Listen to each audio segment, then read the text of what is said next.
respiratory system worsened and passed away on the 8th.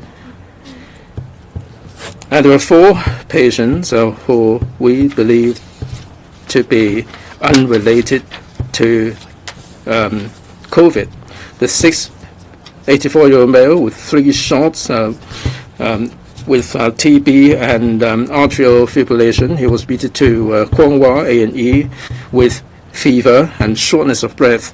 His conditions were stable on the 1st of September, starting from September 1st. His white blood cell rose pretty quickly. He was probably suffering from some problem with the intestines and leukemia, and he passed away on the 7th. 93-year-old female.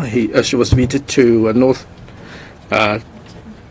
District Hospital. Her condition was stable, but on the 8th of September, she suffered from a shock and she passed away in the morning. 54-year-old male with 3 shots.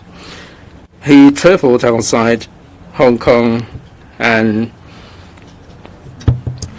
he was admitted to UCH, suffering from abdominal pain, and he had some problem with his liver and also sepsis, and he passed away on the 8th. 95-year-old male, no vaccination record, with dementia. He was admitted to Zhongguan Hospital. He had some necrosis on his feet. RAT test negative, but PCR positive. The CT value 28. He had some pleural effusion because of his feet problem and the lung problem. He passed away on the 8th. There were 2 uncertain cases, and they were pronounced dead in the A&E. The 10th patient, 100-year-old female, arrested from a care home, no vaccination record. On September 8th, she was submitted to QMH A&E. She was unconscious. She didn't respond to resuscitation, but from the RAT test, she tested positive.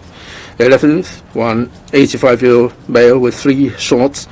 He suffered from cancer.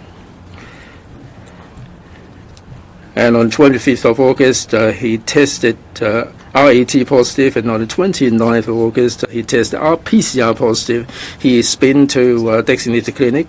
He was unconscious and was taken to Caritas Medical Center by ambulance, and he passed away on the 8th of September. Over the past day, 336 patients recovered, 224 have been discharged, 3 patients were picked up upon admission screening, 6 patients listed as close contacts, 138 staff members tested positive, and 79 staff members have returned to their posts. I'd like to make a plea here regarding the vaccination of children. The COVID situation is getting increasingly serious, and after schools have commenced, there are more cases of infection among the teachers and students, and we are concerned about that. We have seen some statistics. Since the 5th wave, 110,000 students have tested positive for COVID, and 8 students unfortunately passed away. I mean, we don't really want to see this happen ever again. Looking at the August admission figure, those below 3 COVID positive patients, 25%, 1 out of 4 need hospitalization. At its peak, we had 160 positive children were hospitalized, and 20 serious or critical cases were recorded. This is imposing a burden on the public health care system. And the children don't have a good awareness of the hygiene protocol, and that there is a high risk of transmission and infection.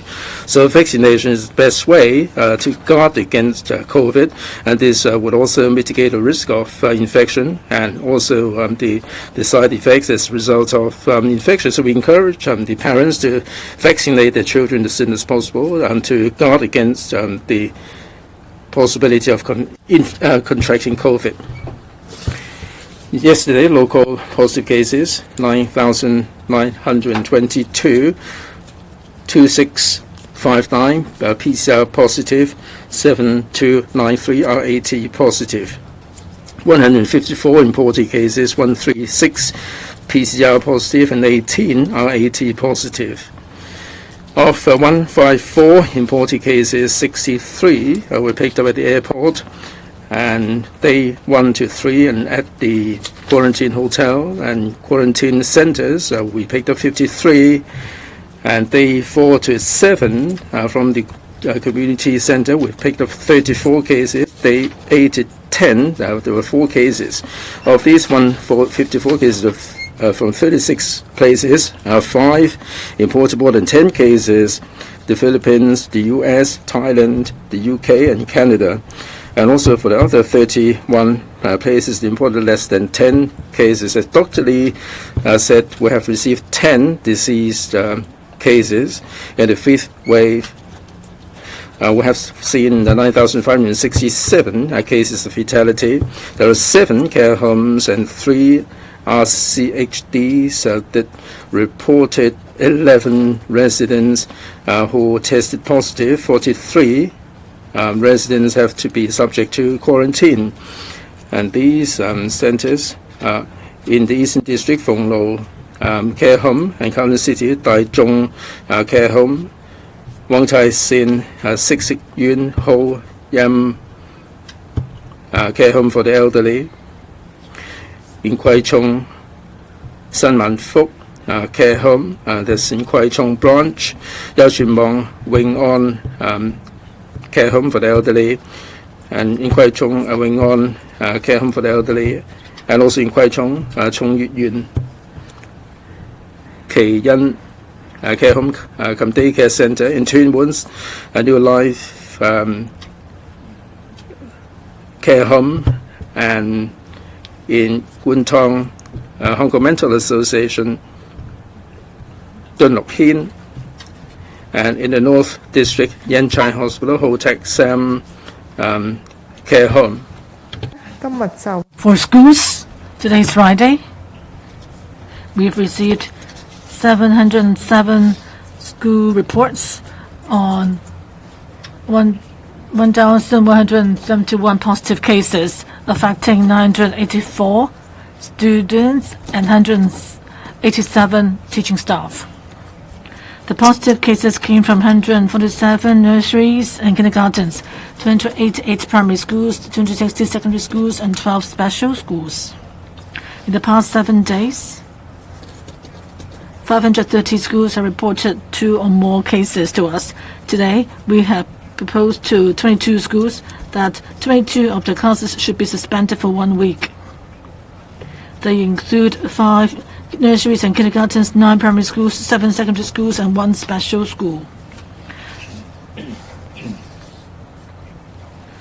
We had suspended classes in 3 schools, and in those schools, other classes also had to be suspended for a week. They include South Island School, 9K class in the high school session, where 3 students tested positive. In Waterloo Road, Yu Chung International Kindergarten is another one. It's ITLP2 class. It has 13 students. 2 of them tested positive. One student and 1 teacher were infected, and the class had to be suspended for a week. And also, Shim Shui Po Shuncheon Primary School is P4L school, a class which has 24 students. Of them, 5 tested positive, and the class had to be suspended for 1 week. And in terms of virus strain, on September 9, we received a sample, that is today. Well, the sample received lately, the proportion of variant BA4 and BA5 made up 72.9 of all cases. That is 90% of them were of BA.5. So in other words, 65.6% of the overall cases were affected with BA5, and BA4 7.3%, and the remaining are BA from 12.1, which make up about 4.3% of the cases. On vaccine pass, well, there may have been some misunderstanding. For children, who don't have an electronic vaccination record, they can use paper record, 2D vaccination record. And if they have the 2D record or 2D healthcare electronic record, they can download it to their parents' mobile phone. And also, right now, we are following up on cases of individuals who violated the quarantine order, that is, during the infection period, and since the vaccine pass shows a red code, and yet they left the place of quarantine, and some even tried to enter premises regulated by the regulations like restaurants. So we are following up on 40 such individuals. We're trying to collect evidence now and carry out criminal investigation. We issued summons to 3 of them already, and they may have violated CAP 55A or CAP 559F or A. So should these people leave the quarantine or designated quarantine sites during the quarantine period, that's in breach of the law. Authorized officers, including police and staff from the Department of Health, they are empowered to take these people back to the quarantine facilities. If they refuse to cooperate, that would mean an offense. Once convicted, they could be fined $10,000 or imprisoned for up to 6 months. So I urge the public to cooperate and not to break the law. So that's the end of my report today. Now it's time for questions. Before you ask a question, please tell us which media outlet you're from. On the right, lady in the front row. Thank you. I'm from TVB.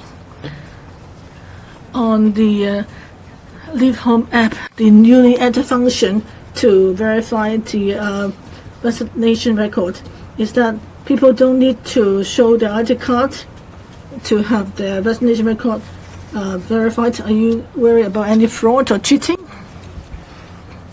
Well, I think this is a newly added function that provides convenience for people in terms of registering their information, but they will need to show their evidence, and so they can actually show the evidence to ensure that, for example, show their telephone number to the person checking the document. You can look at the press release, it gives ample details.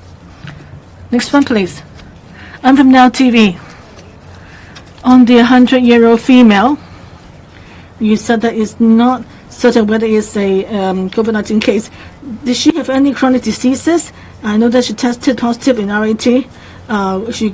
Where she stayed, the residential care home, any other residents there were affected. And also on the vaccine pass, the deadline for 3 jabs, November 30th, is under 3 months. If the child or children concerned have not yet been vaccinated, so what can they do? Do they have enough time? And also, are you thinking that more schools might have to suspend classes as the number of cases rise? For schools, the cases in the community, there are quite a number of them. So I think about 10% of the people in the community do have to go to school or work in the school environment. So if there are more cases found, then we would expect that some of these people might test positive before they go to work in school. And as for whether the gatherings in schools, we'll see what will happen. Sometimes cases in the school, say the school with 1,000 students, there could be a number of cases confirmed each day. So we'll see whether the cases are concentrated in one class or on the particular days, or discovered in the particular days. So that would tell us whether the chance of spread in the school is high or not. If there's a sign of outbreak in the school or in the class, then we'll ask the class or school concerned to suspend classes. If school actually has more classes with infections, then the whole school may have to be suspended to avoid an outbreak. As more cases emerge, I think weather is the spread of the virus within the school, or it just so happens that there are just large number of students in the school, or the chances of infection could rise. As for vaccine pass, for the safety of children and other people, I think when they enter high-risk premises or engage in high-risk activities, they should be fully vaccinated. Well, there's still time for them. Whether it's for BioNTech or Sinovac vaccination, they can have 2 jabs within 1 or 2 months. We hope that children can receive the jabs as soon as possible, so parents can take them to receive the vaccine. As for the 100-year-old female patient, I may not have made myself clear. She was not vaccinated. She lives in a residential care home. I don't know I don't have the information on which care home she stayed in. She had a history of stroke. On August 26th, she tested negative for RAT, and she was admitted into Queen Mary Hospital. On September 5th, she was discharged. She was in stable condition, and the RAT came back negative. So we followed the guideline. But on September 8th, she fell unconscious in the residential care home and was rushed to the A&E department. And RAT also came back negative. So she tested negative for RAT when she was admitted into A&E. We performed resuscitation, but it was useless. So on the night, she passed away. Next, please. A lady at the back on the right, please. Doctors, the organization, Cable News, 93-year-old patient with 3 shots admitted to North District Hospital. It is believed to be unrelated to COVID. Is she a chronic patient? And on September 8th, she suffered from a shock. And also those below the age of 11, the cases are rising in number. Are you going to suspend classes? No. At what level of the caseload will you be suspending the classes at school? We don't have any magic number as to how many cases there will be for suspension. As I said earlier, there are more cases from the community, and as a corollary, there are more positive cases in school, and there are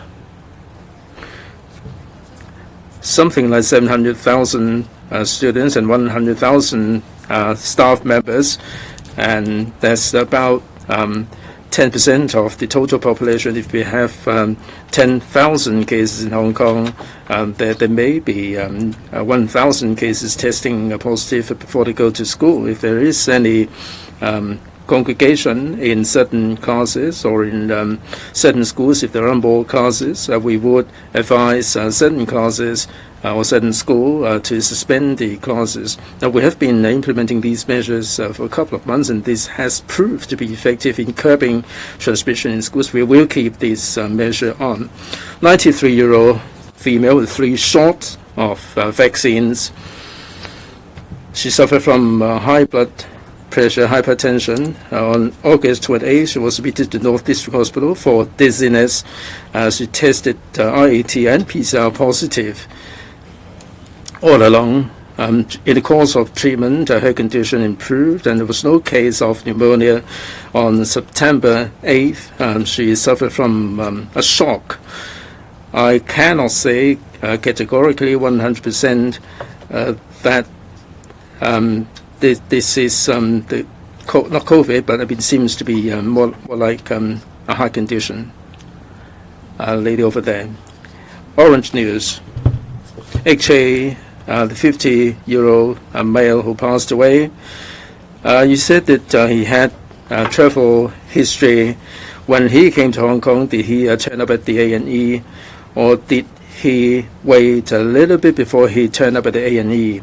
And at the A&E, what is the CT value?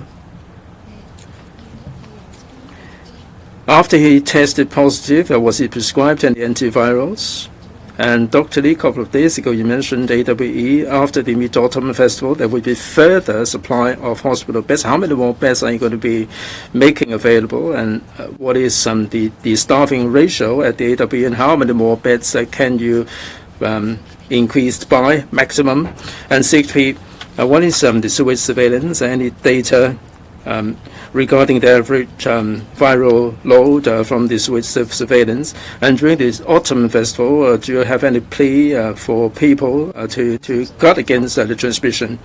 Right, the 52-year-old male, he had travel history. He had discomfort at the airport. He suffered from abdominal pain and hypertension, and on August 3rd, first he was admitted to UCH. He tested IAT and PCR positive with high CT value. We found that the problems lie with the headache more, and from the clinical evidence, he suffered from enlarged liver. We had some scan, and there were some problems with the liver, and he needed some adrenaline, and he seemed to be suffering from sepsis. And on September 8th, he passed away. AWE, at the present moment, there were 240 beds. We are closely monitoring the COVID situation and the demand thereof. We do have plan, perhaps after the Mid-Autumn Festival, to increase the number of beds to 280. In terms of healthcare workers, there were 17 doctors, 88 nurses. Sewage surveillance, the recent figures seem to be 500,000 to 600,000 copies per litre. There's half a million or 600,000 copies.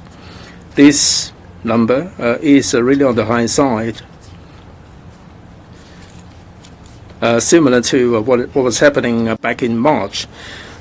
Now, during the Mid-Autumn Festival, there may be activities planned for the event. I think we should avoid mixing of family members, because COVID is about human-to-human transmission. If there are many mask-off activities, if there is a congregation or gathering, there is a higher chance of transmission. In particular, when there are elderly people and children who are unvaccinated in the gathering, they are at high risk.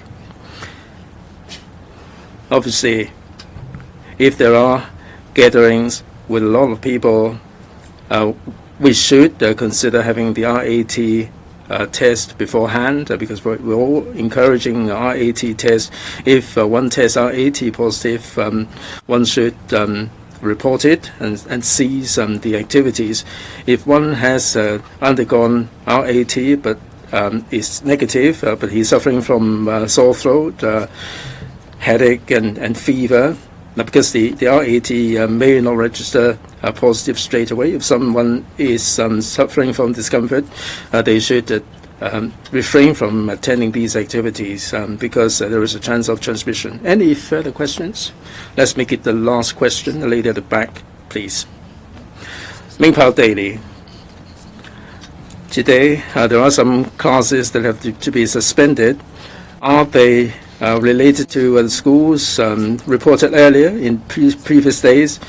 And 160 children were hospitalized, and 20 or so serious or critical conditions. And this is less than 1 or 10% of the total number of COVID patients in hospital. How is it that it's creating burden on the hospital? Now, for these cases, 160 and 20, what are the age ranges, and what is the bed utilization rate? And also the vaccine pass for children. The age threshold has come down. What about the HA premises? What about the compassionate visitation for children under the age of 5? Do they have to fulfill the vaccine pass requirements? Right, let me take the question first. You're asking about the 3 schools where there were some clauses that have been suspended. Are they related to today's classes? We don't see any particular link, albeit some of them from the same school. The vaccine pass. Now, for the medical premises, we will follow the vaccine pass requirements.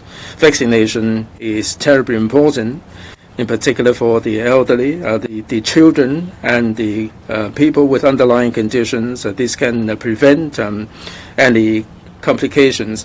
As medical bodies, we are people-oriented. In particular, we are patient-oriented. We would give special considerations. If people experience any difficulties, please seek assistance from our staff. And the public hospital will exercise flexibility depending on the circumstances. As to the children, at its peak, we have 161 children who are hospitalized for COVID. And as I said, there are 20 children who were in critical or serious conditions. The key thing about the data is that notwithstanding the small number, if 1 in 4 pediatric patients are turning up at the A&E, they will be hospitalized, and when they are in hospital, they would create a burden. And in terms of numbers, the pediatric beds are smaller in number than other beds. And we have to activate certain contingency measures and convert some of the adult wards into pediatric wards. And and we will deploy the staff members to handle the situation. So in terms of the number of wards and beds, this is really filling us with concerns. Right, that's all we have time for today. Thank you all very much.